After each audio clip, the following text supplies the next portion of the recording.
नमस्कार आप सभी को।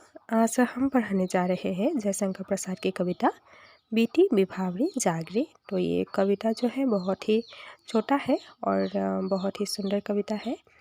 तो इसमें कवि ने प्रातः काल से लेके रात्रि तक की जो सौंदर्यता है या प्रकृति की जो सौंदर्यता है, यहाँ उन्होंने बहुत ही सुंदर रूप से वर्णन किया है। और उनका ये कहना है कि जिस प्रकार सुबह के बाद शाम आते हैं, रात्रि का आगमन होता है, उसी प्रकार जो ये परिवर्तन है, ये परिवर्तन चलता रहता है, पृथ्वी में होता रहता है। और ये जैसे ही परिवर्तन होता है तो यानी कि समय बीतता चला जाता है, तो वो बीता हुआ समय बहुत ही ज़्यादा सुंदर होते हैं। तो इसलिए कवि ने लिखा है कि बीती बिभावरी जागरी, यानी कि समय बीत चुका है और बीतने के बाद क्या है, फिर से नया समय का आगमन होता है। और उन्होंने लिखा है कि अंबर पंखत में डूबो रही।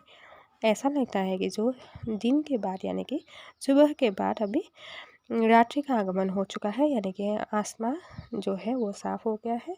और ऐसा लगता है कि इसमें तारा घाट उषा नगरी, जो ताराएं होती हैं वो आसमान में छा गया है और आसमान को बहुत ही सुंदर कर दिया है। और ऐसा लगता है कि आसमान में जो तारों का समूह है वो बहुत ही ज़्यादा सुंदर लग रही है, मानो कि एक परी जैसी है और जिसने बहुत ही सुंदर कपड़ा पहना हुआ है ताराओं के जैसे।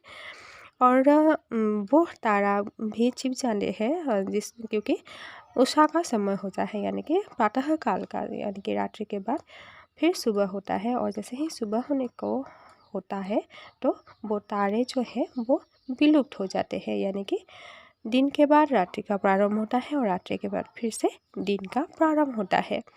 खग फूल कुल कुल सा बोल रहा।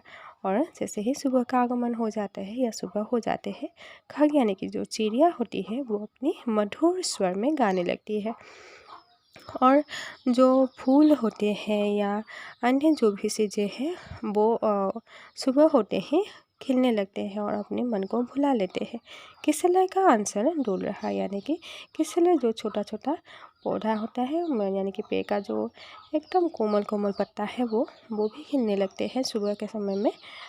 जैसे एक बीज जो है वो उससे अगर कोमल पत्ता निकलेगा तभी वो बड़ा होकर हमें छाया देगा या फल देगा। तो उसी प्रकार क्या है, चारों तरफ से ये हरियाली छा जाती है और फूलों के साथ साथ नए जो पत्ता है वो भी आ जाते हैं पेड़ में। फिर उनका कहना है कि लो ये लतिका भी भरलाई मधुर मुकुल नवल रस गागरी, यानी कि अभी ऐसा लगता है कि जो नए नए पत्ते हैं वो भी आ गया है, नया नया फूल आ गए हैं।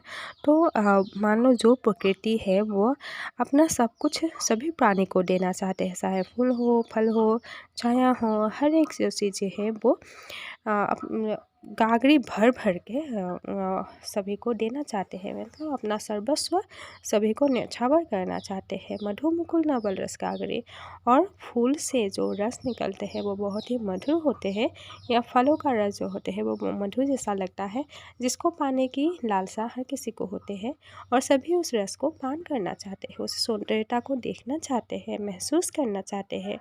अधरों में राग अमंग दिए, और जैसे ही उस रस को पान करते हैं या उस सौंदर्यता को देखते हैं, लोगों के मन में यानी कि जो लोगों के होठों में जो हंसी उत्पन्न हो जाती है, जो राग उत्पन्न हो जाती है, वो बहुत ही आनंददायक होते हैं। यानी कि जैसे ही खिला हुआ एक फूल देख के हमारे होठों से क्या होता है, अपने आप ही हंसी निकल आते हैं, या कि जैसे कि हम वाव बोलते हैं ना, तो वो एक राग जो है मन में गुनगुनाने लगते हैं।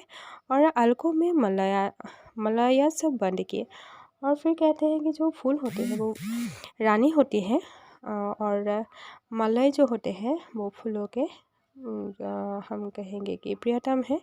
और वो फूल, हर एक फूल जो है रात्रि के समय अपनी आँखों को बंद किए सो जाती है और अपनी प्रेमिक के इंतज़ार में खोई रहती है, स्वप्न देखती है।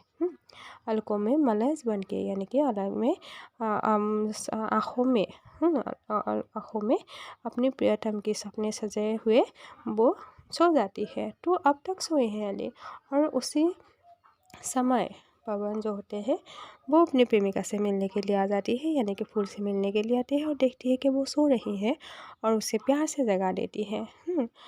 आँखें आँखों में भर बिहाग सारे, तो अब तक सोई हाली, आँखों में भरे बिहाग सारे, यानी कि तुम अभी तक सोए हुए हो, सुबह का समय हो गया है, सुबह हो गया है, तुम उठो, अपनी आँखें खोलो।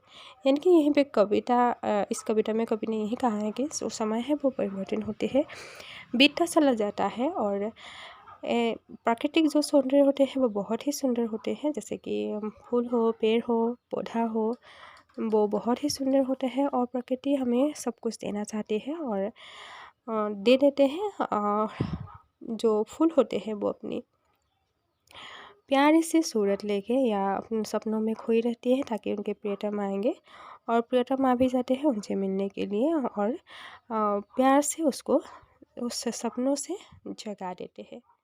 धन्यवाद।